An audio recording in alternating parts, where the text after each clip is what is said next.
Chapter 8. The Mauryan Empire. A quick glance. The expansion of the Mauryan Empire. Chandragupta Maurya, establisher of the Mauryan Empire. Ashoka the Great. The decline of the Mauryan Empire.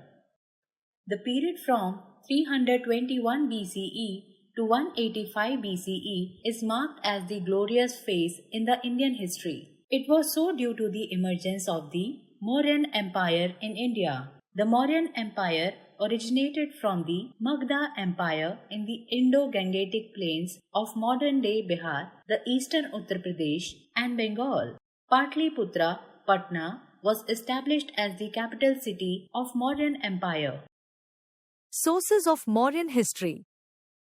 We got a lot of information about the Mauryan period from the following. Indika by Megasthenes. Arthashastra by Chanakya. Edicts of Ashoka inscribed on rocks and pillars. Indika is an account of Mauryan India by Megasthenes.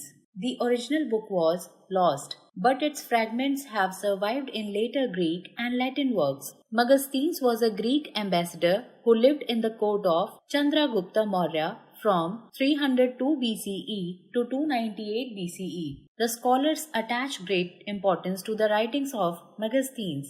These provide us detailed account of India's geography, government, religion and society during the Mauryan period. The writings reveal the autocratic nature of kingship and that the king held unlimited powers.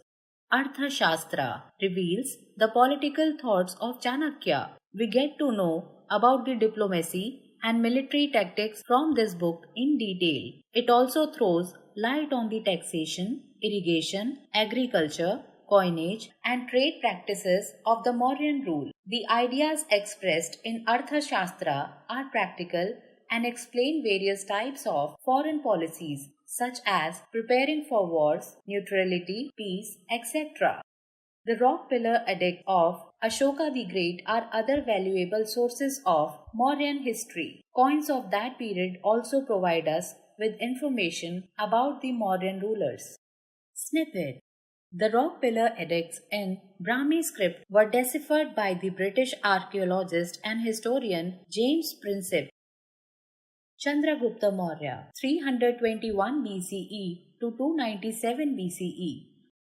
Chandragupta Maurya was the founder of the Maurya dynasty. After the death of Alexander the Great, young Chandragupta Maurya, with the help of his mentor, Chanakya drove the Greeks out of Punjab and conquered it sometime between 305 BCE to 303 BCE. He ascended the throne in 321 BCE after deposing Dhanananda, the unpopular last ruler of the Nanda dynasty. Chanakya, also known as Kautilya, guided Chandragupta by serving as the chief advisor to him. Chanakya is widely credited for playing a vital role in the establishment of the Mauryan Empire.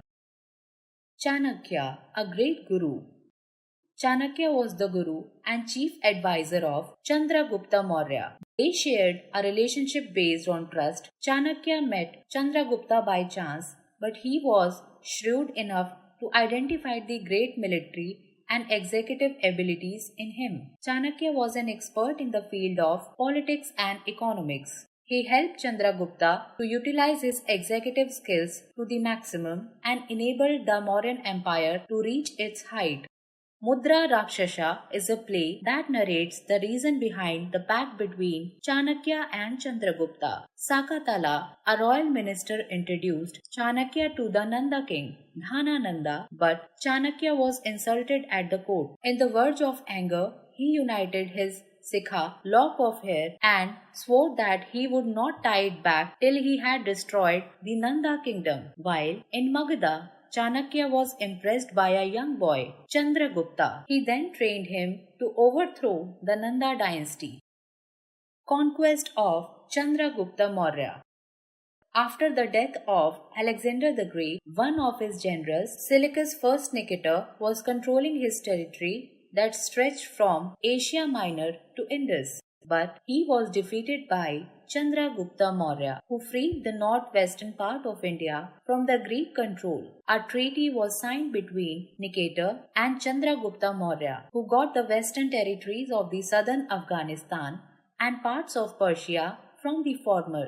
Chandragupta gave 500 elephants as a gift to Niketer. Niketer gave his daughter Helena in marriage to Chandragupta. He also sent his ambassador Megasthenes to Chandragupta's court. Megasthenes later wrote an elaborate account of the Mauryan army and the power of the king. During his reign, Chandragupta succeeded in taking almost the entire Indian subcontinent under his control. His empire extended to Bengal in the east and to Afghanistan and Balochistan in the west, the Himalayas and Kashmir in the north to the Deccan Plateau in the south. The powerful Kalinga kingdom in the east was independent of his control. He established important cities during his reign. Taxila and Ujjain were two important cities established by him, which later became the seat of provincial government. Taxila was located on the trade route to northwest and served as a gateway to Central Asia. Ujjain was located on the trade route connecting North India to South India. Bindusara 297 BCE to 273 BCE. Chandragupta Maurya was succeeded by his son Bindusara, who sat on the throne after his father's death. Bindusara maintained diplomatic relations with the Greek governors in Asia and Egypt. He extended the Mauryan Empire up to Mysore, now Mysuru in the south, Kalinga, coastal Odisha on the east coast, still maintained to be hostile and unconquered. Bindusara ruled for 25 years and was succeeded by his son Ashoka after his death. Ashoka then emerged to be one of the greatest rulers of the world. Ashoka 273 BCE to 232 BCE. Ashoka ascended the throne in 273 BCE. He came out to be an efficient ruler. Due to his great abilities, he also got to be known as Ashoka the Great. Ashoka also assumed the title of Devanam Priya, beloved of gods, and Priyadasi, the good-looking or handsome one. He used his military strength to expand his kingdom. The land under his kingdom stretched from the present-day Pakistan and Afghanistan in the west to the present-day Bangladesh till Brahmaputra in the east and Karnataka in the south, including Kashmir and Nepal. War of Kalinga and its effect on Ashoka. The kingdom of Kalinga was not under Ashoka's control. This was mainly because Kalinga had a strategic location. It controlled both the land and the sea routes to Southeast Asia. Ashoka tried to take Kalinga under his rule by sending messages to the kingdom asking for its submission, but Kalinga Raj refused to submit to the Mauryan Empire. Hence, in 261 BCE, leading a huge army, Ashoka attacked Kalinga. Though the warriors of Kalinga fought with a great valor, Ashoka won the battle. Although Ashoka rose to be the winner of the war, there was such death and destruction that it completely shook Ashoka's heart. The sight of the dead was so devastating that it overwhelmed Ashoka and compelled him to give up warfare. From that time onwards, Ashoka gave up the policy of Digvijay, conquering world, and adopted Dhamma Vijay, conquest through the Dhamma or Dharma. He was greatly influenced by the tenets of non-violence and preached by Gautam Buddha. He became an ardent follower of Buddhism under Acharya Upgupta, but did not renounce the world. Ashoka did various humanitarian works to make the lives of people better and happier. He got wells dug, constructed roads, and built hospitals for both humans and animals. He established peace and harmony between the different groups in his vast empire. Ashoka's Dhamma. The word Dhamma is in the Prakrit language. In Sanskrit, this word means Dharma, which means religious duty. Ashoka's Dhamma was neither a new religion nor a new political philosophy, but it was deeply inspired by Buddhism. It was a code of conduct to be practiced by all. He framed the policy of Dhamma separately for the people and the state. His policy of Dhamma for the people laid stress on the following the path of ahimsa, that is, non-violence and non-injury to all living beings, morality, truthfulness, charity, abstention from killing, living in harmony, and respecting all the religions. Likewise, his policy of Dhamma for the state emphasized on proper development of public facilities like roads, wells, rest houses, hospitals for the people and animals, and promotion of fast and effective justice to the people so that peace and harmony in the state could be ensured. He also stressed on preserving the flora and fauna by setting up sanctuaries and establishing nurseries for growing medicinal plants and herbs. Spread of Dhamma. Ashoka set an example by strictly following all the Dhamma principles as an individual and as an administrator. He appointed special officers called Dhamma Mahamantras to spread his Dhamma and ensure its willing application by all. Ashoka followed the principles of Dhamma. He inscribed his doctrines on rocks, pillars, and caves to make all aware of it. He appointed a special class of officers known as the Dhamma Mahamantras to promote the practice of Dhamma. He spread the message of Dhamma even to the foreign lands. In this endeavor, he sent his daughter Sanghamitra and son Mahendra to Sri Lanka. He built stupas, chaityas, viharas, and donated generously for promoting the welfare of humans and animals. He organized the Third Buddhist Council at Patliputra to discuss the methods and frame policies that would help in spreading Dhamma and making it acceptable to all the people. He visited Sarnath, Bodh Gaya, and the holy places associated with the life of Buddha. He dug wells, planted trees, and established hospitals. To facilitate medical treatment, he planted medicinal herbs for the benefit of the people. He discouraged slavery, fishing, hunting, and deforestation and suggested the practice of non-violence. Ashokan edicts. Most of the information about Ashoka's reign has been obtained from Ashoka's rock edicts and inscriptions.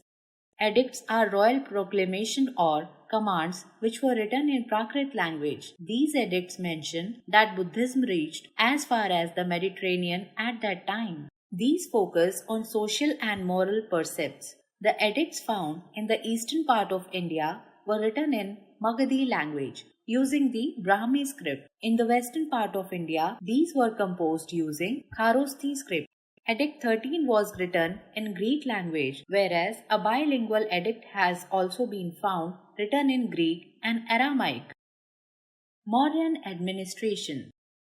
The Mauryan administration was based on the guidelines and principles laid down by Chanakya Kautilya in his book Arthashastra. Detailed information about the Mauryan administration has been obtained from the works of Megasthenes and Chanakya.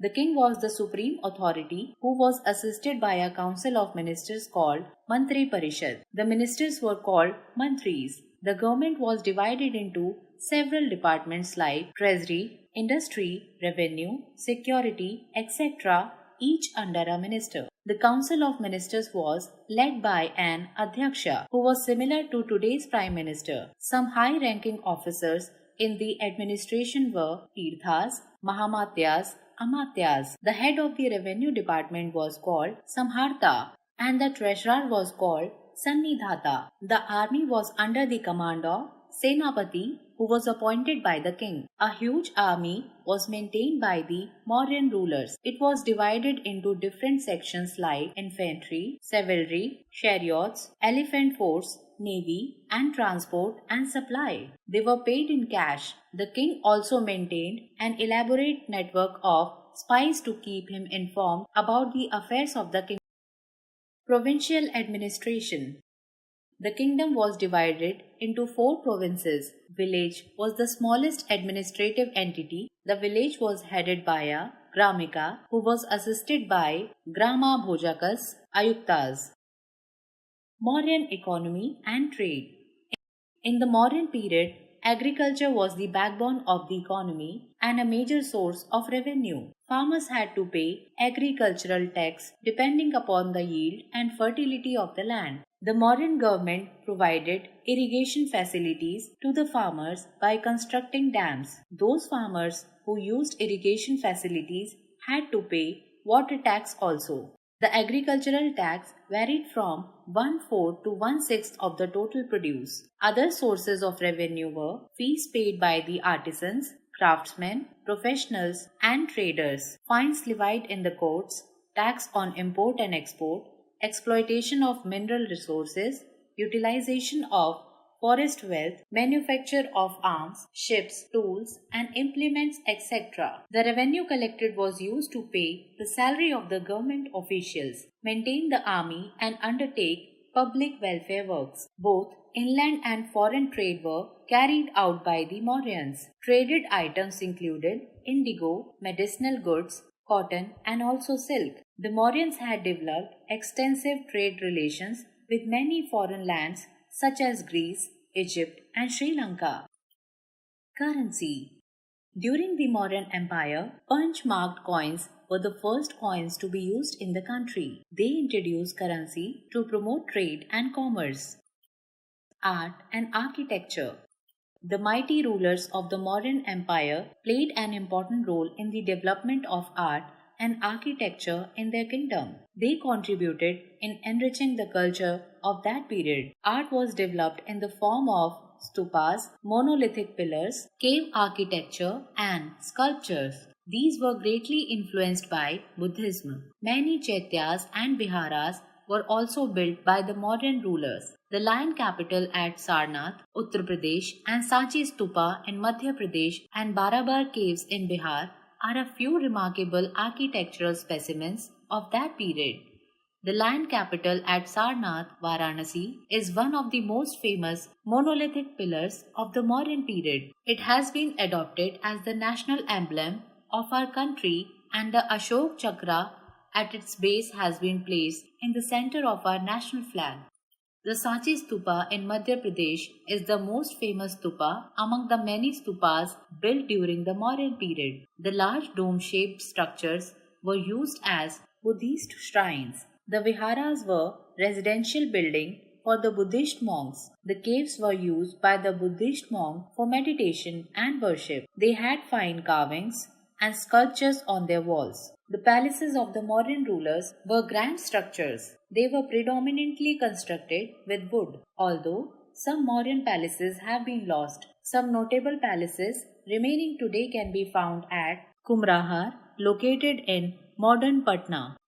The best example of Mauryan sculpture is the Didarganj Yakshini statue. The Mauryans worshipped it as a religious symbol. Terracotta art was also widespread during the Mauryan period. Many terracotta figures, sculptures, and toys have been excavated from different sites. The Mauryans were excellent potters who made glossy black colored pottery. Decline of the Mauryan Empire.